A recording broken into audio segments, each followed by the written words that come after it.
Hello, everybody, and welcome to Non Sequitur News for November 11th, 2024. It's Season 3, Episode 316. I am MayorWatt, and along with the sentient AI from the future, we are going to walk you down Main Street, ohmtown.com, where you can become a citizen. And we're going to look to the left, look to the right.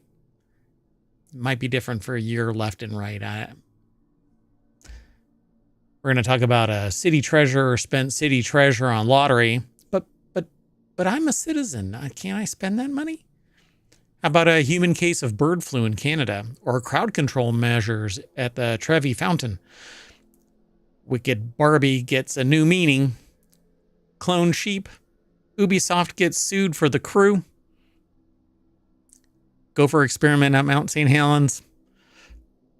Yes, Mount St. Helens. That's how it's pronounced. Never words for doctors to avoid. Smart glasses for drivers, and Snail Species named after Tolkien characters. That and hopefully some humor. I mean, Non Sequitur News it's news with humor and completely disjointed production value. Let's get into it.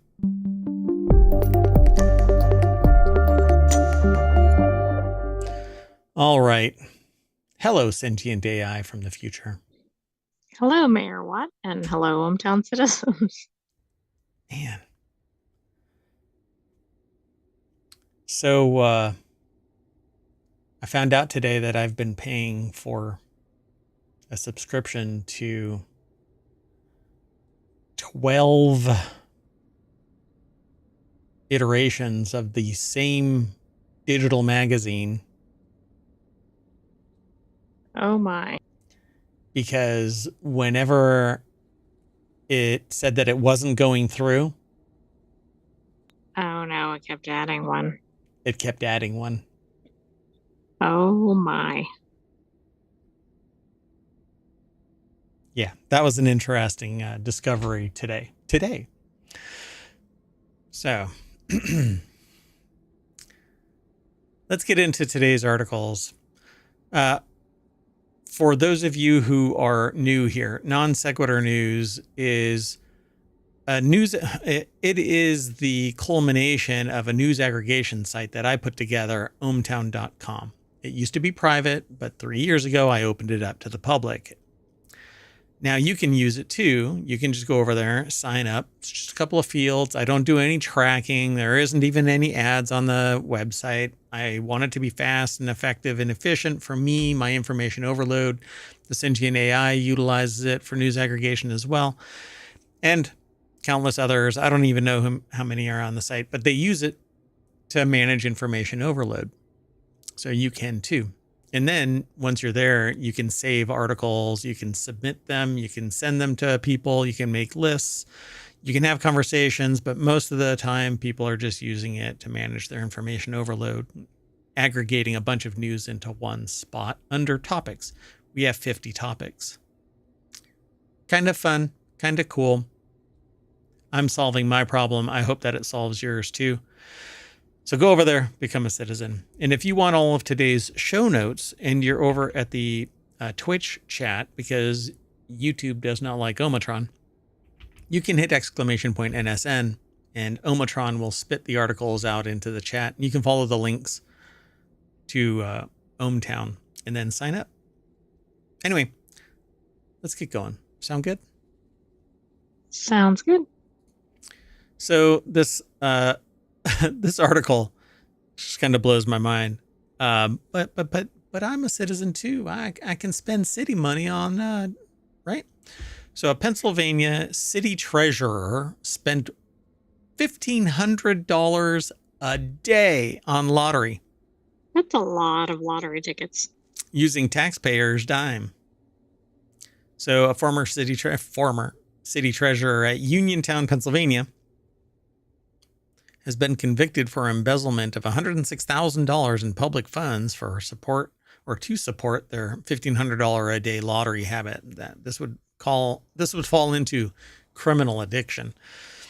Antoinette Hodge, 54, is separately accused of stealing an additional $112,000 from the Baptist Association that they are affiliated with, and is scheduled to face trial on forgery charges in that case next month. But Wow, I guess she was going after every organization she had some connection to.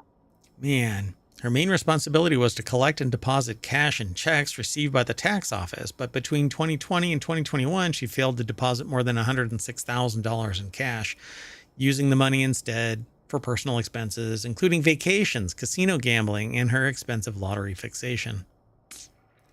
Yikes. I wonder how they found this. Like, I wonder if they audited and went, hey, wait a second, we're kind of lacking this year. What I don't get, though, is... Oh, wait. It never went into the accounts. So it would appear that all of the people who actually were paying taxes were not paying taxes. Well, that's true. So maybe people started getting delinquency notices or something, because that's what I started to think. Like, well, somebody could be harmed. It'd be one thing if it was marked that they paid and then that didn't match up with something. And that would be about the time frame, because maybe it started late 2020 and went all the way until 2021 and was caught in 2022, because it takes about 2 years actually to fully catch and audit, particularly in government. It's not like the very next quarter, but it should have been caught sooner. Hey, look at this. She changed the system. Now they don't take cash anymore. Oh, and that's even worse. Wow. Yeah. Pretty wild. So they say financial distress. Hodge will be sentenced on November 21st, be back in court, facing 33 counts of forgery, 3 counts of theft in the YWBA case. Wow. Well, the article is actually over at casino.org, and Philip Conneller is the author of this. There's always more. They have a picture. We don't even accept the pictures. I don't know how that's actually in ohmTown, because we don't allow the pictures to even be embedded. So I'm not even sure what's going on here. I need to go and look. It might be the way that their feed allows us to view their... I think this particular source is really maximizes. wonky. Yeah. Oh, wait. We have a very specific... There we go. Yeah. That's right. That fits here. All right. I got to put it away. Otherwise, I'll leave it there. And 3 articles later, the sentient AI will go, hey, that spoiler alert. Anyway. So yeah, pretty cool that casino.org stumbles across these kind of things. And I think it's because it specifically mentions casino in it. And so because they focus on things like table gaming and other things. Right. Online. But we've had some pretty interesting stories from them. Yeah. I like their news, and I like sending traffic their way. So go over there and become a fan of theirs as well. All right, let's keep going though. This next article is over in Non Sequitur News. That's where it's aggregated from, but it's actually from Newsweek. We'll get there here in a second. First human case of bird flu detected in Canada. Now, that title, is that the first human bird case? I'm not sure. That's actually why it was submitted, but it may just be the first one in Canada. I can't remember if they've had one in the US. I don't recall. So investigations are underway after a teenager from British Columbia, now receiving care in hospital, was infected via an unknown source. So were they kissing birds?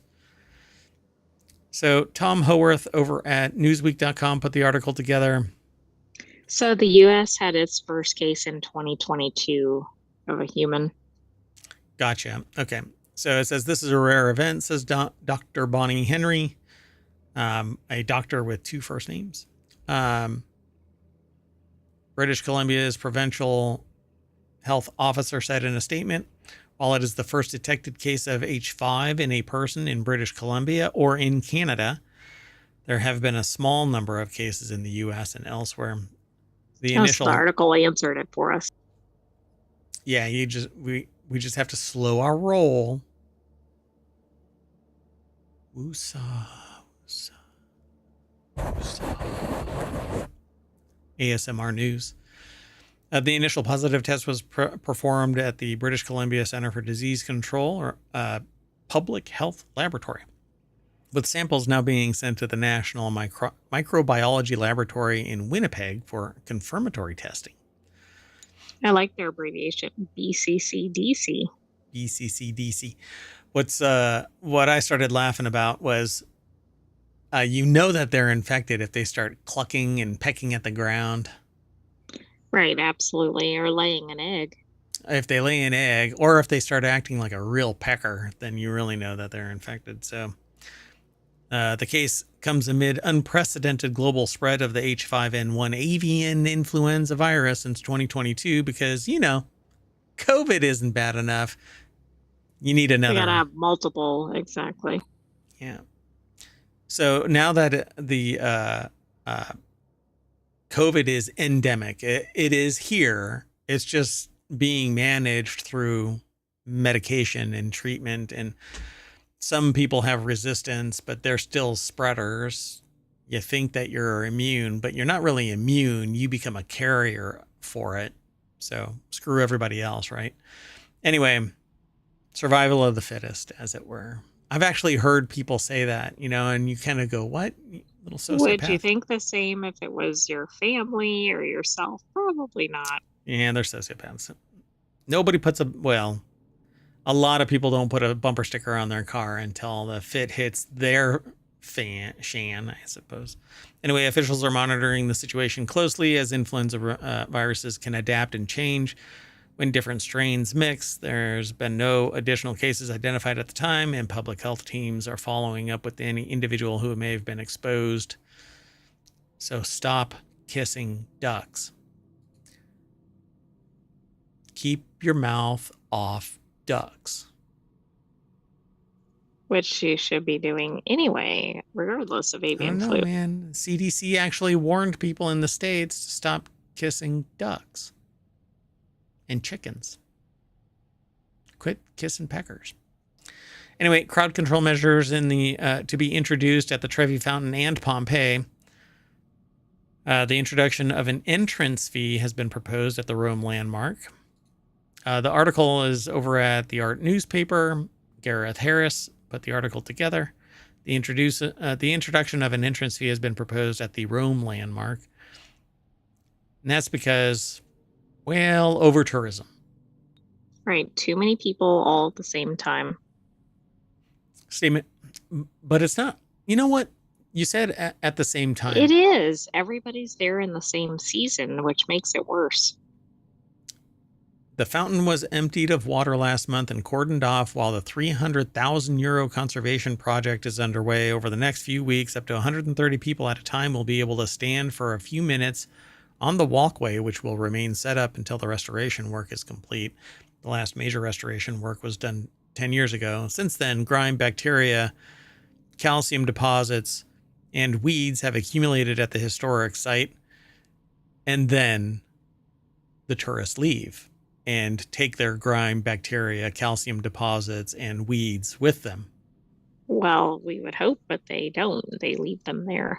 Ooh, yeah. Leave it how you found it, folks. Anyway, maintenance work is going to be underway. And you know what?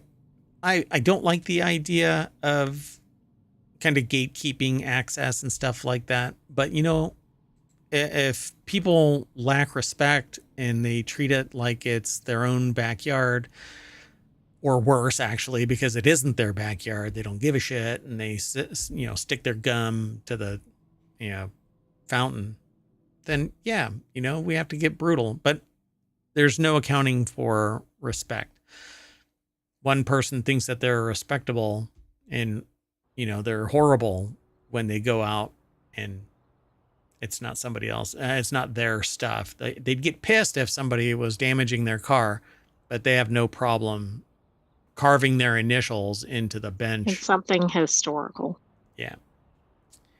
So Trevi, completed in 1762, is built on the rear facade of the Palazzo Poli and incorporates statues made of white Carrara marble, rich Corinthian leather. Sorry, that's a callback to way back. Something else. Yeah, entirely. So the fountain is considered a late Baroque, not Baroque, masterpiece, and has featured in a number of films, notably Federico Fellini's La Dolce Vita from 1960.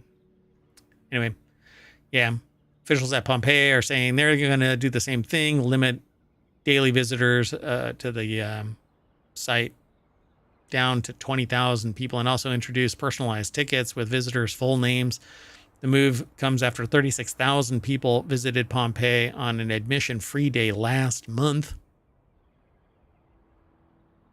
Well, I'm not surprised. Probably everybody went on that single day. Standard Pompeii tickets are priced from €18. I've been to Pompeii a couple of times, and I was really young, and I don't remember a fee associated with it, but they're doing fabulous work there and discovering new things from time to time. So on with the pricing. That's fine. Let's keep going, though. Sounds good? Sounds good, but it did say that it sounds like they're going to halt the throwing coins into the fountain, which I think is part of the appeal of the visit. You know what? They should put a little bucket next to the fountain, and you can say, throw it into the bucket. Well, they did.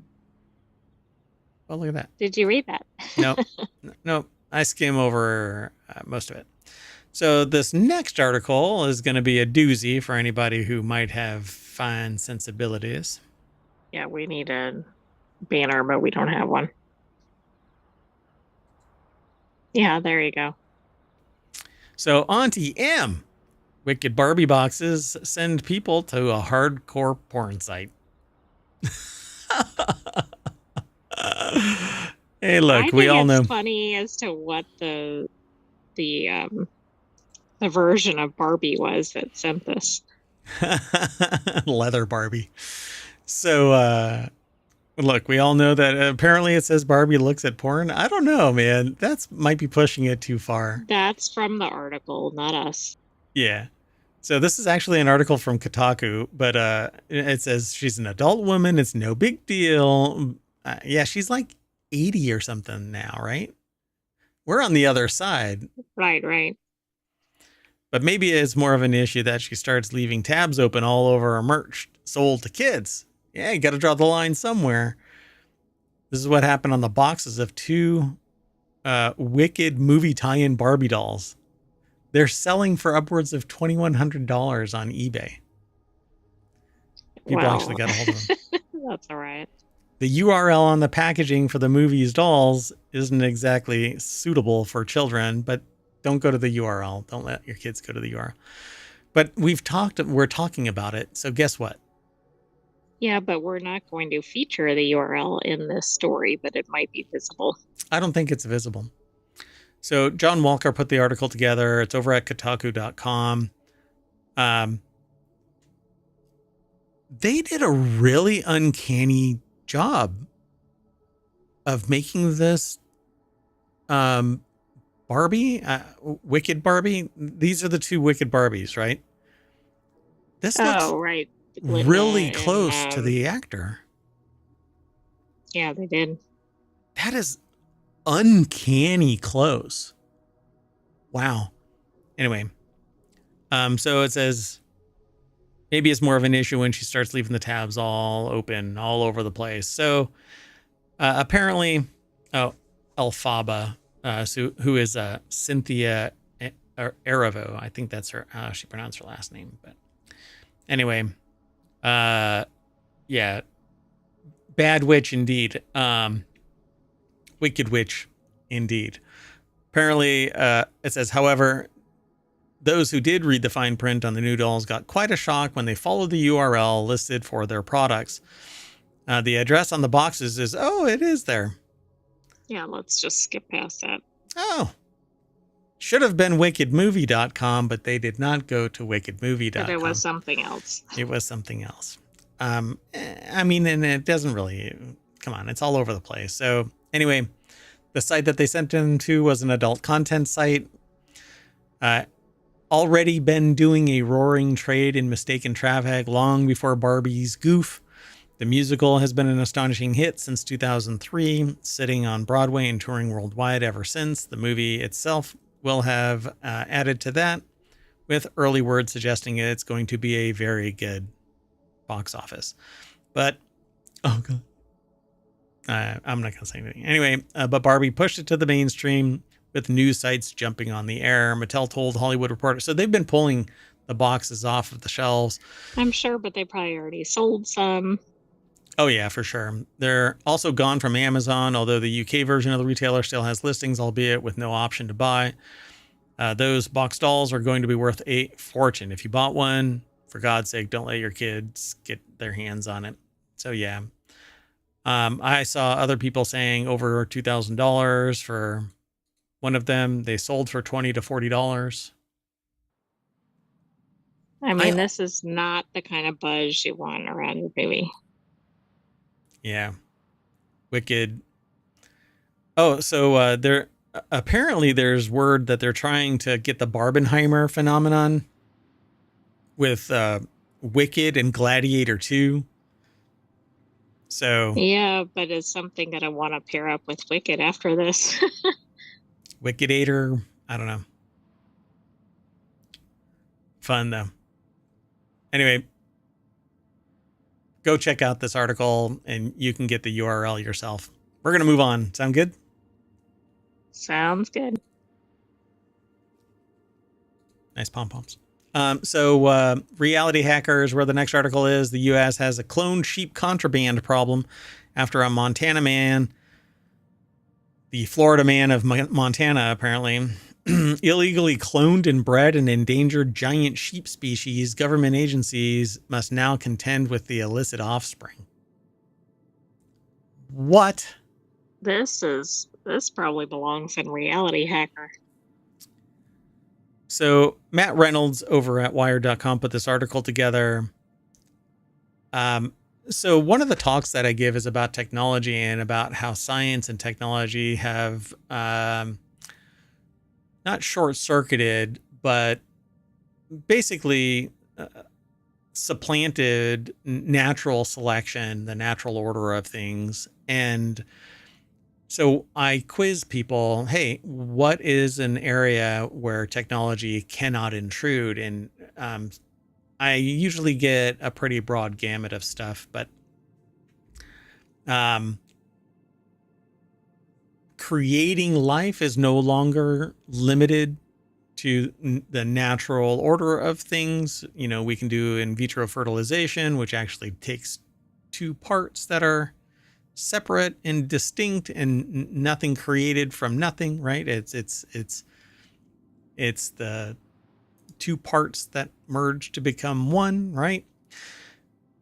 But even if we do in vitro fertilization, maybe a person can't bring that merged entity to fruition.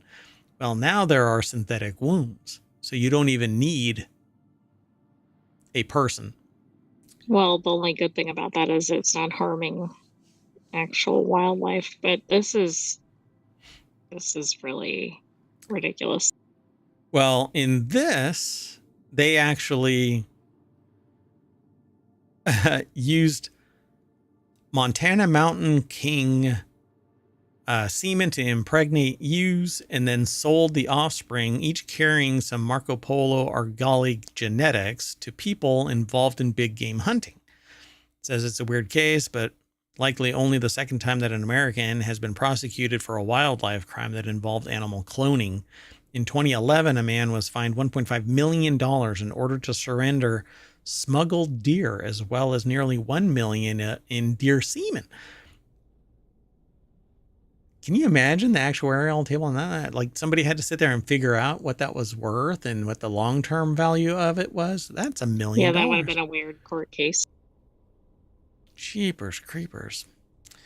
So there's another strange element to the Schubarth story. Potentially dozens of MMK's descendants may now be at large in the U.S. These sheep that contain genetics from MMK are defined as contraband in the handful of plea agreements that were signed by men who were alleged to have bought sheep from Schubarth or transported ewes to his ranch in Montana to be impregnated.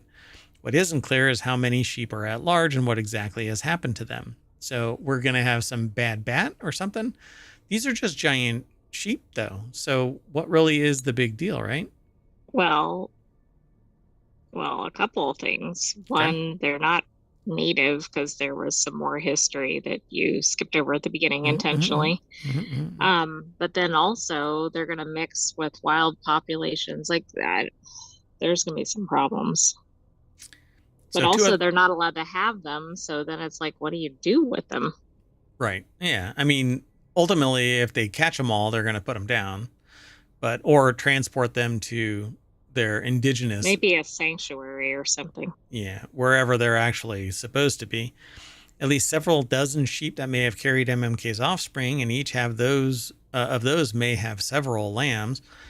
The same document also alleges that one of MMK's offspring was transported from Minnesota to Schuberth's ranch in Montana in May of 2019. Then in July of 2020, Schuberth agreed to sell 11 of MMK's grandchildren for a total of $13,200, and one of MMK's children, a sheep called Montana Black Magic, for $10,000 alone, which apparently exemplifies, that's kind of how it works when they exemplify the traits of the progenitors. Right, but now they're down to 2 generations already.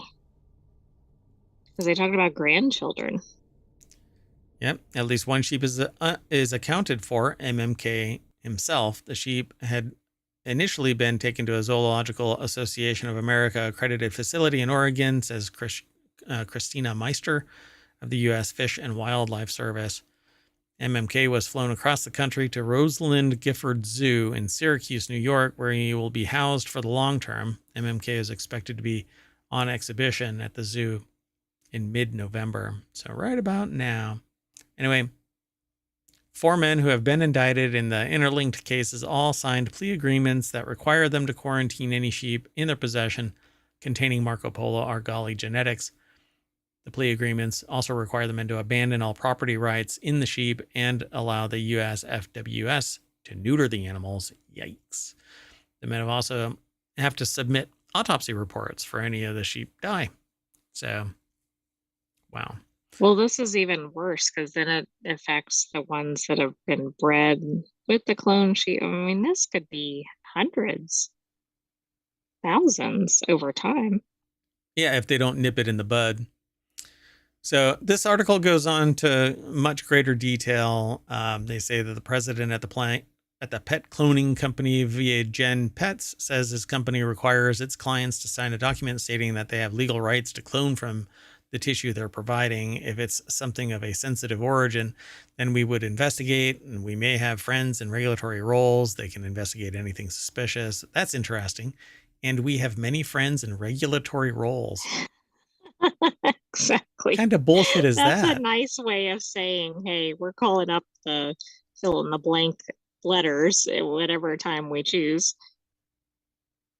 Yeah, but is everything on the up and up? Or is it like, hey, don't tell anyone, but we have MMK sheep here. Can we find out a little bit of No, I information? think it's more like don't bother us if you're trying to do something illegal. But I don't know, it's very weird. Right? I mean, this is a hop, skip, and jump from cover your ass Bad bat. to we can circumvent it because we know if anybody knows about this. Wow. Anyway, in the meantime, there's still a matter of those hybrid sheep. A 4th man implicated in a Schuberth case was sentenced to 3 years probation and $25,000 in fines. He also signed a plea agreement. He's alleged to have bought 12 hybrid Marco Polo Argali sheep from Schuberth. Well, where are they? Yeah, interesting. Exactly. Some of them are just running amok. Amok. Let's move on. The next article is over in WarCrafters. Ubisoft is being sued for shutting down the crew. Finally, again, stop killing games. I really think that the same thing should be applied to, well, what do you think? Should we talk about it? Oh, it should definitely be applied to Ticket to Ride. Yep.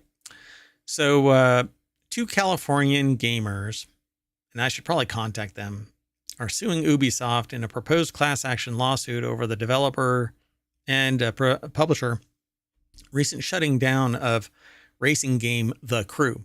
And the thing about it is, it's not shut down entirely. Just a large Just enough segment, to be annoying and costly. and limiting in the fact that I actually purchased a game with X, Y, and Z. Well, Right, they've changed the terms after the fact. Ubisoft released the game in December of 2014. 10 years later, they shut it down. They shut down its servers after a decade due to server infrastructure and licensing constraints. After the servers shut down, the game, again, the consumer shouldn't have to be bound by your third-party agreements. I'm sorry, we buy under a certain set of rules, and you can change your rules anytime you damn well please, but we can't because we buy based on the rules. Right. Yeah, I mean, the consumer has no bargaining power. After the server shut down, except for litigation, except for going class action. So that's, I guess, I mean, a class action is basically the consumer version of a union. So after the server shut down, the game became totally unplayable due to the lack of a single player offline mode. When the shutdown was announced on December 2023, Ubisoft did offer refunds to people who recently purchased The Crew, but given the age of the game, a lot of the players were unable to participate. And I actually heard people say, you got enough playtime out of the game. No, kiss my ass. What, I should be able to sign up for a game that was going to be ending because you're investing time and money. Yeah, so you've been in your house for 15 years. That's plenty of time to enjoy the fun of the walls.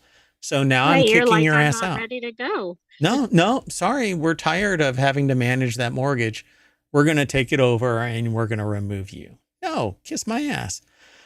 Nicole Carpenter over at Polygon.com put the article together. The issue is, once again, about the difference between buying and licensing games. Yeah, you have a license to consume it, but I have a license to consume it in the form in which I compensated you for that. So now give me back all of the money that I could have spent that $40 on, right? The games or whatever. It's not just $40.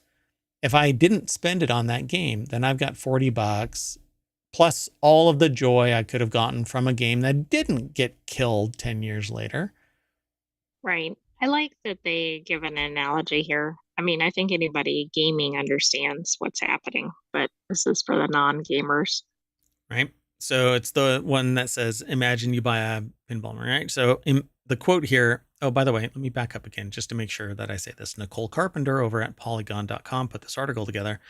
And the quote that's in here is, imagine you buy a pinball machine and years later you enter your den to go play it only to discover that all the paddles are missing, the pinball and bumpers are gone, and the monitor that proudly displayed your unassailable high score is removed. Lawyers wrote in the lawsuit, which was filed November 4th in a California court and reviewed by Polygon. Quote, turns out the pinball manufacturer decided to come into your home, gut the insides of the pinball machine, and remove your ability to play the game that you bought and thought you owned. Now, again, I'm going to draw attention to another podcast / show on YouTube and Twitch where they talk about this in a sort of way where they go, well, you want to enjoy this game in perpetuity, but you don't want to pay for it in perpetuity.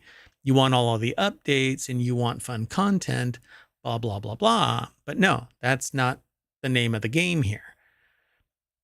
They should be required to create a secure solution. So patches and stability and all of that kind of stuff. I shouldn't have to pay for that. I already paid for that. The implication is that I pay for a stable game. Do I want add-on stuff? Yeah, sure. But make it DLC. But give me a whole, complete game, working game. One that I can play in perpetuity if I so freaking choose, because I paid $40 to $60, $100 nowadays for a game. And finally, you cannot go in and take back once which I bought.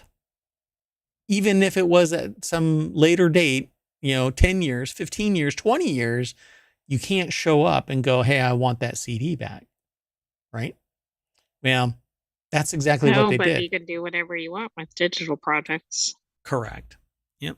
So the lawsuit alleges this is exactly what happened when Ubisoft shut down its servers for The Crew in 2024, suddenly leaving consumers unable to access something that they purchased and assumed they owned. We assume it because the licensing terms are miles long in legalese that don't really stipulate that you don't really own anything, because why would you? You literally purchase something. Now they have to change the terminology, but you're going to be moving a glacier of conceptual understanding. When you purchase something, when you license it, you don't license it for the terms unforeseeable. It's no longer a contract. There is no contract that is open-ended in perpetuity until whoever it is decides that it's no longer fiscally responsible for them to babysit a server. A contract is fixed in time, and then you assail it once more when you reach the horizon of that contract. 5 years, 10 years, whatever. It isn't just, hey, there's a line in this contract that says at some point we're just going to punch you and there's no repercussions. We can punch you in the neck and there are no repercussions. This is just frustrating for anybody who has been around the block longer than 10 years. So both plaintiffs purchased the game well into its lifespan in 2018 and 2020 respectively on physical discs. So they have for sale doctrine. They could have sold it to somebody else. The lawsuit says neither would have purchased the game on the same terms, i.e. price, knowing the game servers could be taken down, rendering The Crew totally unplayable in an offline mode. And the lawsuit also covers the backlash of Ubisoft's decision to shut down the servers and not include an offline version of the game. It cites several games that turned servers off but patched in an offline option, like Knockout City, and 2 of Ubisoft's own games, Assassin's Creed 2 and Assassin's Creed 3. By the way, there are more games being turned off. We talked about it this weekend. Yeah, there's quite a few, but I think this is interesting because Ubisoft figured out a way to do an offline version, so that's actually going to work against them here. Yeah. Well, they're saying, well, licensing. Well, it's not our fault that your licensing terms sucked. So do it right. Get good. So Stop Killing Games movement is petitioning the European Union to force game companies to keep games in playable states. It currently has more than 379,000 signatures. But the European Union has already said you can't force a company to run a game in perpetuity. Well, no. You can force them to, if they offer up a multiplayer online environment, that they provide the servers at the end of life that they deem end of life. That should be, everybody should be a proponent of that. Oh, you don't like running the servers? Well, then give it to everybody so they can run the servers. Exactly. Yeah, how is the company being harmed if they're not going to continue to sell it or update it or anything? That's right. They're not. So I'm already on board with Stop Killing Games. I would love Ticket to Ride to get sued because they created an alternative version of the original one after it being hobbled, and it sucks ass.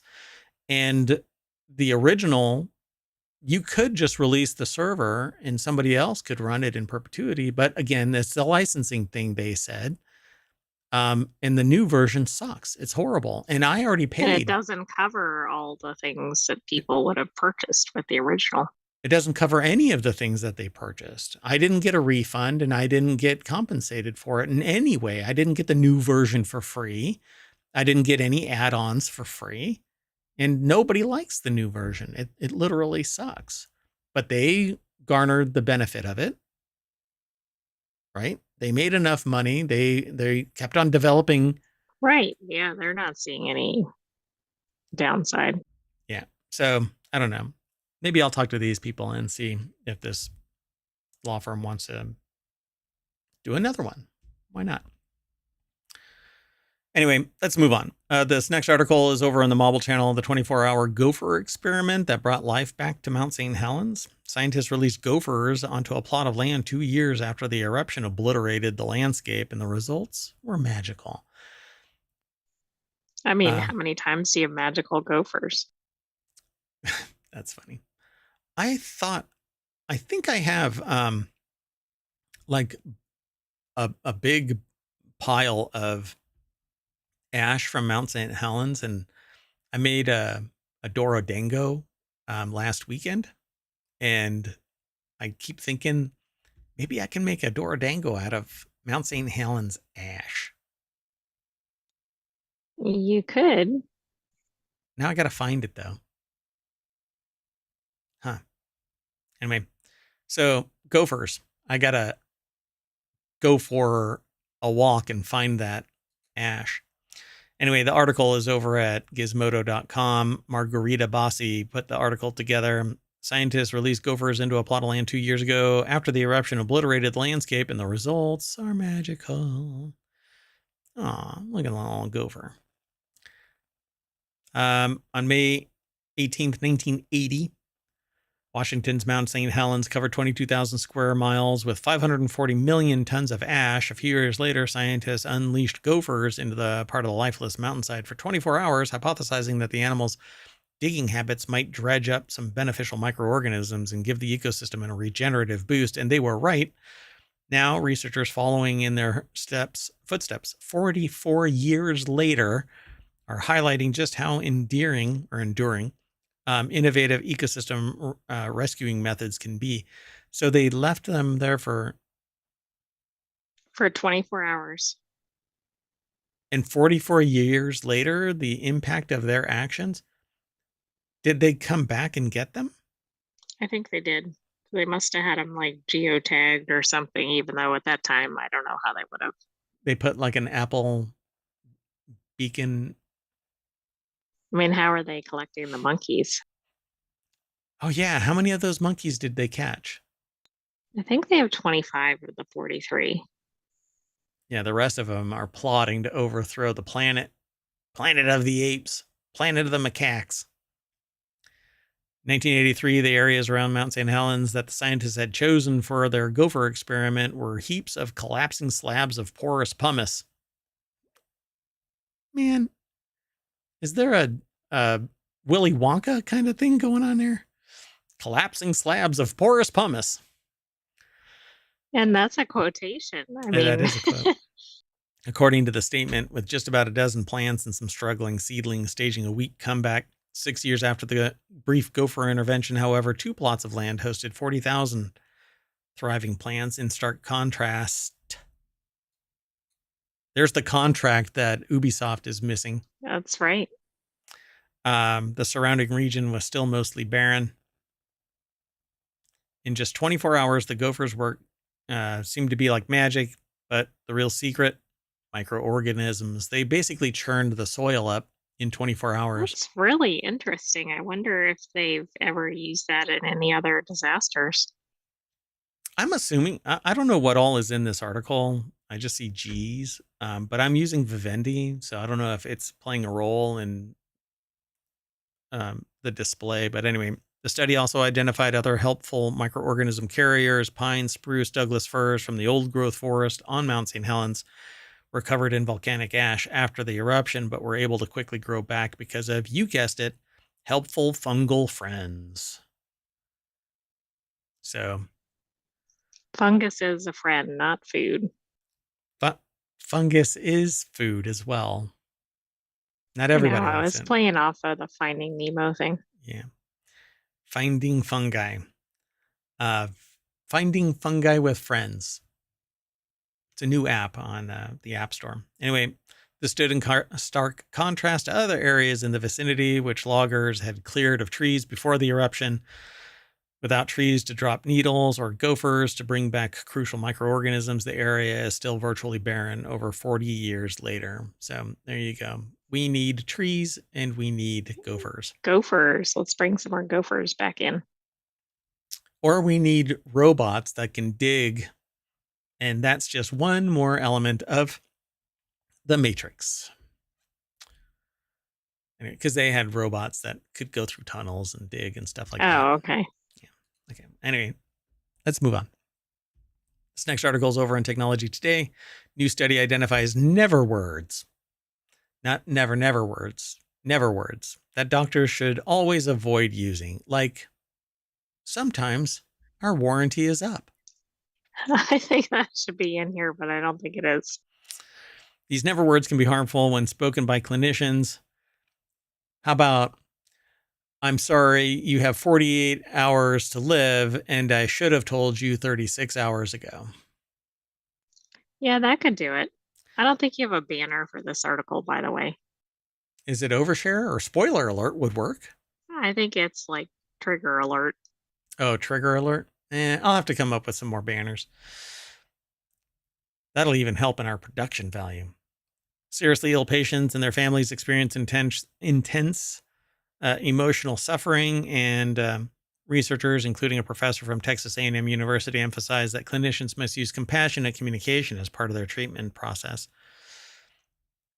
Like, don't come out and just go, oops. You're done. Yeah. Oh, right, that too. So yeah, verbally, this might trigger somebody if they've been through serious medical stuff. Yeah, for sure. So, like, you don't want to come out and go, if you're a doctor, you don't want to come out and go, look, we tried everything, but your husband was a real asshole. So we stopped trying. I don't think that's going to be in here. Oh, look, her hand is even up. I know you're upset, but no, just no. Leslie Hinton, Texas A&M University, put the article together. It's posted at scitechdaily.com. These never words can be harmful when spoken by clinicians to patients and families facing serious illness. Do they actually have a rundown of them? They do. I looked ahead a little bit at this. Okay, so these things are, there is nothing else we can do. She will not get better. Withdrawing care. Circling the drain. I can't even believe that's even stated or made it on the list. If a clinician were to say that to me, I would punch them in the taint. Yeah, that one might be like lawsuit or something. Do you want us to do everything? Look, there's no bargaining power, of course. No, we want you to give 10% of your skills toward this procedure. We do this all the time as humans. Everything is a fight or a battle, waging a war or whatever. I mean, we're so... And no patience like that terminology. Well, even the patients use this. I'm really fighting, blah, blah, blah. Let's see. I don't know why you waited so long to come in. Oh, you're victim blaming. Don't be... Wow. Yeah. What were your other doctors thinking? Yeah. Oh, let's not worry about that now. You are lucky it's only stage 2. I guess they're trying to find the silver lining, but okay. And it says you failed chemo. No. God. First of all, if the chemo didn't work, you don't need to make it sound like the person did something wrong or... Right. Wow. So let's not worry about that now. It's not only a non-answer to a patient's legitimate concern, it's dismissive. The researcher said, pointing out that cancer is an early stage is presumptive, assuming the patient should feel gratitude without allowing room for the patient's anxiety and fear in having cancer. And Barry said patients do not fail chemo. Chemo fails patients. Yeah. Or don't even mention it. Don't say that they're... Right, we're going to try this next or something.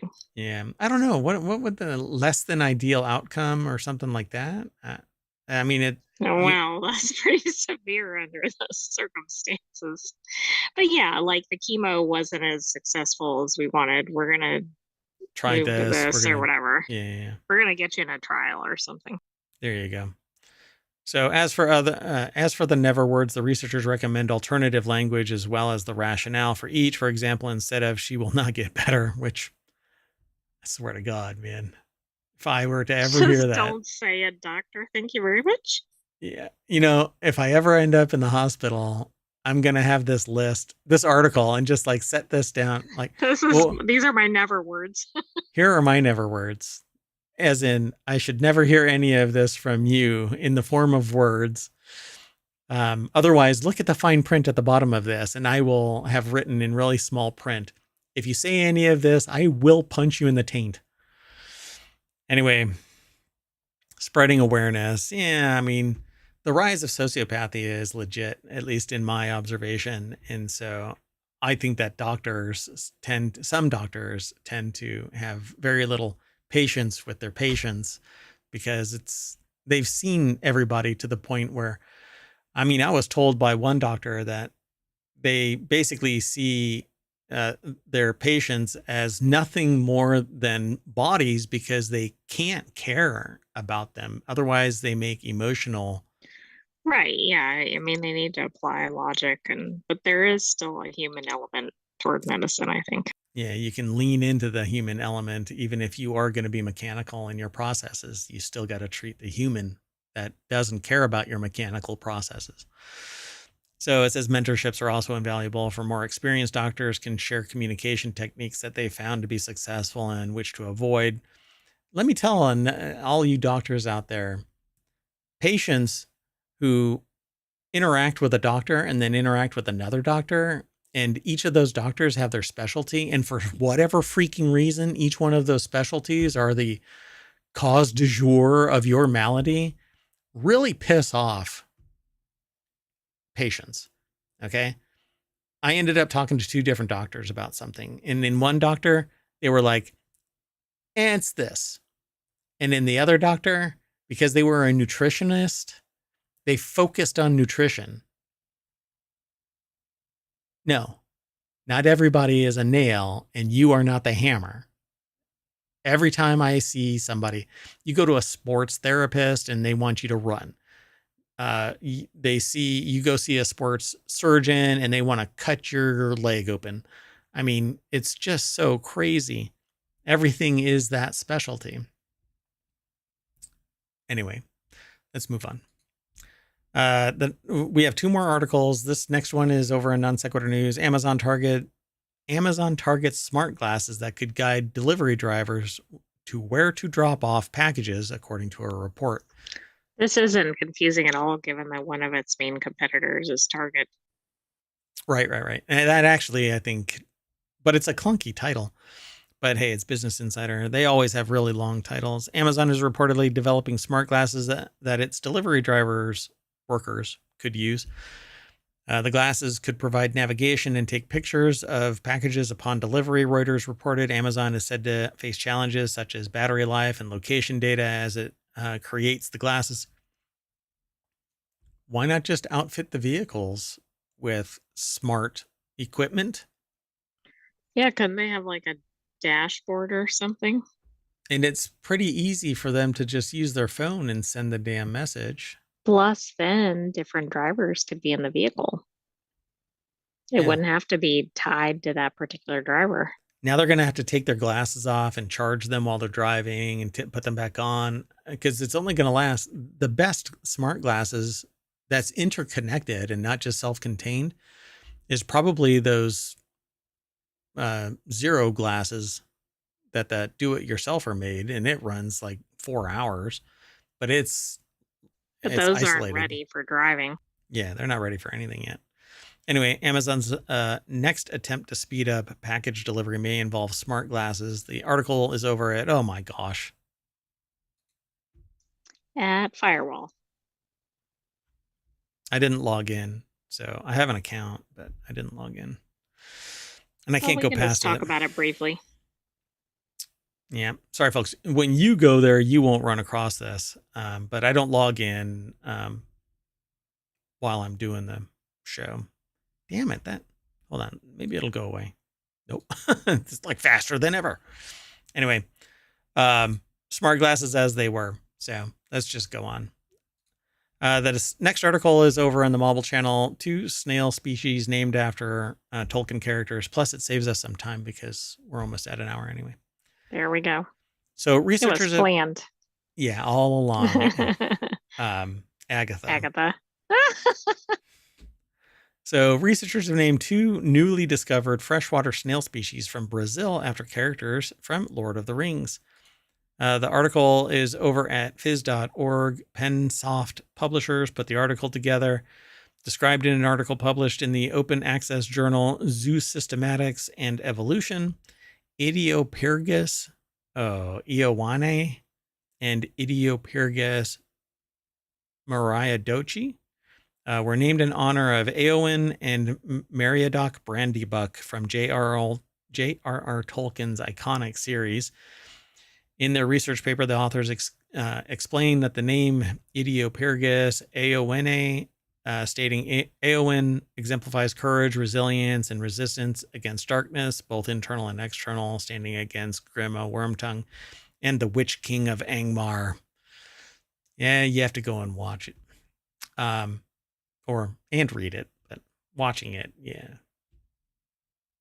Right. Never. I mean, I don't know if it's in the actual movies. It is. So regarding Idiopyrgus, mariadochi, I guess is how it would probably be pronounced. They write, besides standing with Eowyn against the Witch King in the Battle of Pelennor Fields, Mary is also an example of the fight for nature conservation in Middle-earth, pushing the Ents into action and ultimately ending Saruman's threat to Fangorn Forest. I'm just stumbling all over my words. Anyway, pretty cool. These are the little beasties. Both snails have unique periostracal hairs, thorn-like structures on their shells, a feature uncommon among Brazilian freshwater snails. Their cave-specific adaptations include reduced pigmentation, fragile shells, and a small size. So pretty cool. Dun, dun, dun. Interesting. Their color makes them look like they glow in the dark. And they might actually fluoresce when you shine like UV light on them. But I guess, because it's iridescent here, like you can almost see all the way through them. Like I think that right there is like the background. That's the black that you see behind it. Oh, I see. Right. Yeah, they're translucent, I guess. Yep. Pretty cool. So go watch Lord of the Rings. And then cheer when those characters come on. There you go. And you can go, oh, I didn't know snails looked like a hobbit. Or an elf. All right. All right, let's keep going. We are done for today. Right? Dun dun dun dun dun dun dun. Oh no, Eowyn is the Rohan noblewoman. She's okay. A battle maiden. I was like, wait a minute, she's not an elf. Anyway, that's it. We are done. So we are going to crawl back into our little nerd cave, and we'll be back at the front page of ohmtown.com. I lost a little bit of nerd cred there because I miscast the Eowyn. Anyway, I'll owe up to it. I'm a dumbass. Well, that's it. I am MayorWatt saying see you later. And along with the sentient AI, we're going to be back tomorrow. So why don't you say bye? Good night, Ohmtown citizens. Thanks for joining us for Non Sequitur News. Be back tomorrow. Did I put all of today's? I think I did. Okay. Well, we're done. We'll see you later. Bye.